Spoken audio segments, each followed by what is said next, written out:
Chapter 27. Thou canst make me clean.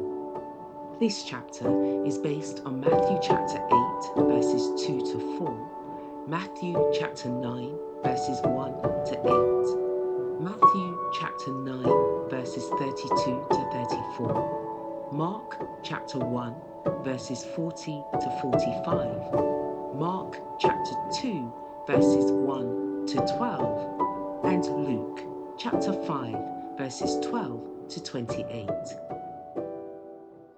There are today thousands suffering from physical disease who, like the paralytic, are longing for the message, thy sins are forgiven. The burden of sin, with its unrest and unsatisfied desires, is the foundation of their maladies. They can find no relief until they come to the healer of the soul. The peace which he alone can give would impart vigor to the mind and health to the body. Jesus came to destroy the works of the devil. In him was life, and he says, I am come that they might have life and that they might have it more abundantly. He is a quickening spirit. 1 John chapter 3 verse 8, John chapter 1 verse 4, John chapter 10 verse 10, and 1 Corinthians chapter 15 verse 45. And he still has the same life-giving power as when on earth he healed the sick and spoke forgiveness to the sinner. He forgiveth all thine iniquities. He healeth all thy diseases. Psalm 103, verse 3. The effect pronounced upon the people by the healing of the paralytic was as if heaven was opened and revealed the glories of the better world. As the man who had been cured passed through the multitude, blessing God at every step and bearing his burden as if it were a feather's weight, the people fell back to give him room, and with awe-stricken faces gazed upon him, whispering softly among themselves, We have seen strange things today. The Pharisees were dumb with amazement and overwhelmed with defeat. They saw that here was no opportunity for their jealousy to inflame the multitude. The wonderful work wrought upon the man whom they had given over to the wrath of God had so impressed the people that the rabbis were for the time forgotten. They saw that Christ possessed a power which they had ascribed to God alone. Yet the gentle dignity of his manner was in marked contrast to their own haughty bearing.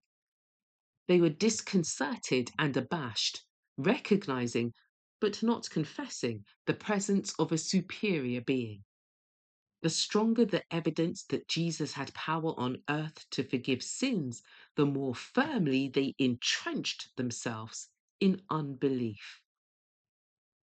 From the home of Peter, where they had seen the paralytic restored by his word, they went away to invent new schemes for silencing the Son of God.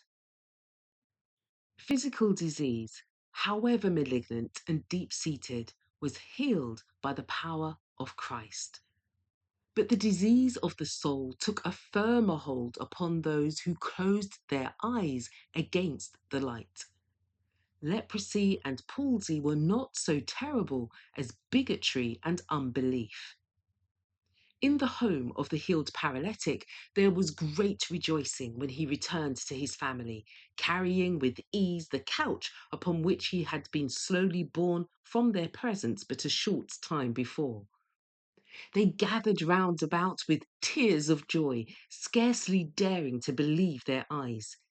He stood before them in the full vigour of manhood. Those arms that they had seen lifeless were quick to obey his will. The flesh that had been shrunken and leaden-hued was now fresh and ruddy. He walked with a firm, free step. Joy and hope were written in every lineament of his countenance, and the expression of purity and peace had taken the place of the marks of sin and suffering.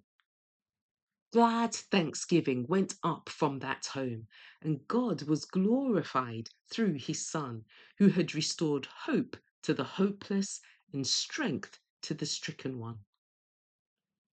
This man and his family were ready to lay down their lives for Jesus. No doubt dimmed their faith, no unbelief marred their fealty to him who had brought light into their darkened home.